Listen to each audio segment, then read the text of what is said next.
So guys, beef leyi on beef ya Mthimbani na Ken Nice yi tikomba yi ri on guys. A ya ha ri ku mbamberiweni leyiwani. Ni khale ni vurini mina ku ri beef yi kona between Mthimbani na Ken Nice mara a yo ka yi nga se humela rivaleni this time. Kumbe unless if I beef yi vula ku zama ku yi bayizisa. So andla ku nga ri beef phe va ri ku promoteni ka inani ka ti-event ta vona a ni ri ma swi tiva ku ri Mthimbani u ta va a ri na event plus na Ken Nice na yena u ta va a ri na event leyiwani i event ya Mthimbani ya one man show leyi nga ta va yi ri kona hi ti 31 ta August and then ku va na event ya Ken Nice leyi nga ta va yi ri kona hala ve a Mkhuhlu kwala Bush hala Mpumalanga. So ende ti-gig leti ti le ka date ya yi one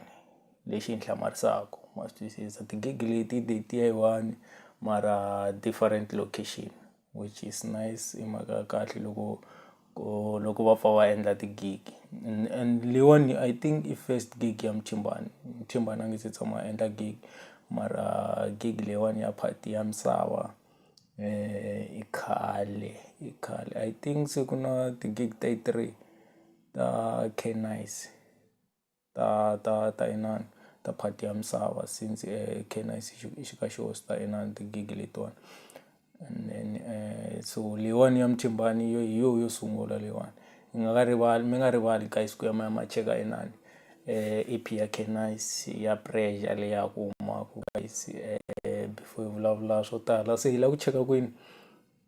Ken Nice u comment yini so far since a beef-wile so a ni lava ku hi zama ku cheka sweswo mara hi ta swi cheka na swona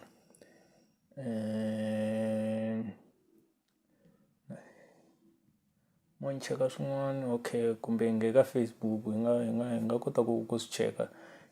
Facebook hi cheka ku ri sponsor Ken Nice since ku hume track liya ya Spotlight ya Mthimbani liya track liya kahle kahle okay track liya a ku mention-iwangi vito ra munhu okay loko mi cheka sweswi Mthimbani wa ku post-a a ku undefeated a faka daytag liya ya King liya I'm sure mo swi vona da ya ne undefeated Mthimbani updated okay mo hi sungula hi Mthimbani once hi vona ku ri yena Mthimbani u inanini a ku yini u post yini after track ra yena ra Spotlight track leri bolo ne then okay this post ina 4 hours ago ya show ya yena Spotlight track if a wu se twa make sure ku ri u ya ka YouTube or u ya ka Facebook ya Mthimbani wa yi vona leyi this is a full track hinkwayo yi helelerile leyiwani then u ta kota ku yingisela if u salele ndzhaku u yingisela Spotlight by Mthimbani i ngoma yin'wana ya kahle ngopfu yona ko va ku yi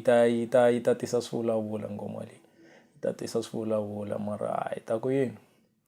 swivulavula hi swi toloverile so mo hi cheka ku ri Ken Nice u post yini yena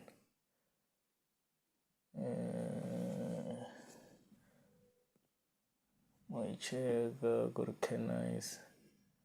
u hlamule yini or u respond yini respond ya yena after track lera ra Spotlight hinkwenu wa swi tiva ku track ka track lera ku vuriwa mani Ken Nice SA mara I'm sure a hlamula nchumu Ken Nice kahle kahle munhu vanhu vo fana vo Ken Nice vanhu vo ti relax-ela kahle kahle mara ka track liya ya Makhalele track liya yi fane yi review liya ku na swin'wana lahaya ni I think a ku va inani ti-lines njhe ku na ti-lines letiya yi nga ri ti kongoma munhwini no ka hi nga swi tivi ku ti kongoma mani mara track leriya yi fane yi ri inana yi ri pa review leri mo ni cheka Ken Nice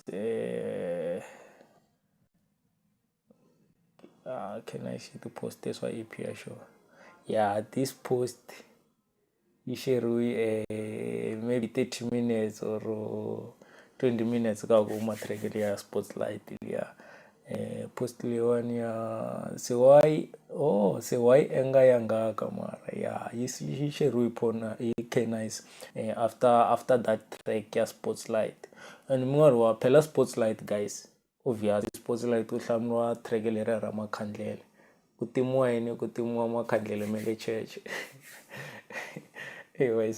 mara mina na vula ku ri yini beef yi kahle as long as yi ri entertaining ku nga vi swa personal yi ri musical njhe ku nga vi swi swa inani leswi swi nga ta ku taliwa hi mavoko ku duna ku lwa na spiritual mina ni lava ku ri if beef ku va beef ku nga vi swi swa personal ma vona so track leriya ra Spotlight leriya ri beef-i vanhu vo tala mara loyi a nga tikomba yi nga ri u beef-iwe ngopfu or ti-lines to beef-a ngopfu yena ti tele ngopfu ka track leriya ra Spotlight ra Mthembani i K-Nice ti-lines to tala laha ti beef-a K-Nice vo Westmatic na lava van'wani vo Xipholani swi tiva ku Xiphola a nga ta sala ka track letiya to fana na letiya hi ku obvious i vanhu lava hi swi tivaku Xiphola na Mthembani va na beef swin'we so Xiphola a nge se za a respond-a nchumu since track leriya ri humile a ho yima nyana kumbe ku na loyi a nga ta yima nyana wa tinqambi letiya hi ti expect-aku or ka tinqambi letiya ti nga beef-iwaka yini ka that track ya Spotlight so a ho yima nyana hi vona ku ri ku ta endleka yini or vanhu va ha ri studio va zama ku endla nghoma ku tiva mani so guys na khensa ku va mi hi languterini guys ni khensa ku va mi subscribe-ini na swi vona ku ri sweswi hi le ka 500 subscribers ku nga ri khale hi ta va hi ka hi nghena ka 1000 subscribers so guys na khensa ka un'wana na un'wana loyi a nga ti nyika nkarhi a subscribe ka channel ya hina and guys mi nga rivali ku ri show ya hina yi sponsoriwa hi Swash Fashion if u langutela tivhidiyo ta hina u ta ti vona tinambara ta vona kwalano va tirha ku rhunga swin'wana na swin'wana uniform tisuti or tirhoko ta le mucatwini anything va swo yelana na ku rhunga kahle va nga mi rhungela loko mo va khumba ka tinambara ta vona ka tivhidiyo ta hina to tala na tikomba tinambara ta vona so mi nga zama ku ti teka ku if mi lava ku pfuneka hi swo fana na sweswo ende loko mo va byela ku ri hayi tinambara ta n'wina hi ti kumeka ka Vuruvai I'm sure na discount va nga mi byela loko mo kombe discount va byela ku ri hayi tinambara hayi ti kumaka ka Vuruvai swo boha va mi nyika discount nyana so na khensa guys ku va mi languterile live ya namuntlha ti-live nyana ti ta va ti hlayenyana masiku lama mara hinkwini nkarhi wo edita na wa nipha nkarhi wo edita mara hi ta meka sure ku ri na ku posta ku ri lava va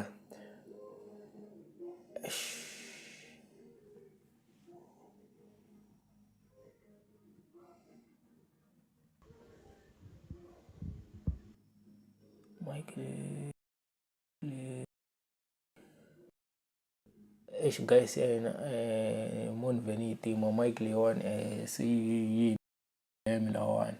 so guys na khensa ku va mi hi next time mi nga rivali ku subscribe kwalano tlhela mi khumba na bele ku ri mi nga saleli ndzhaku loko hi upload tivhidiyo ta hina kumbe loko hi va live ku fana na sweswiwani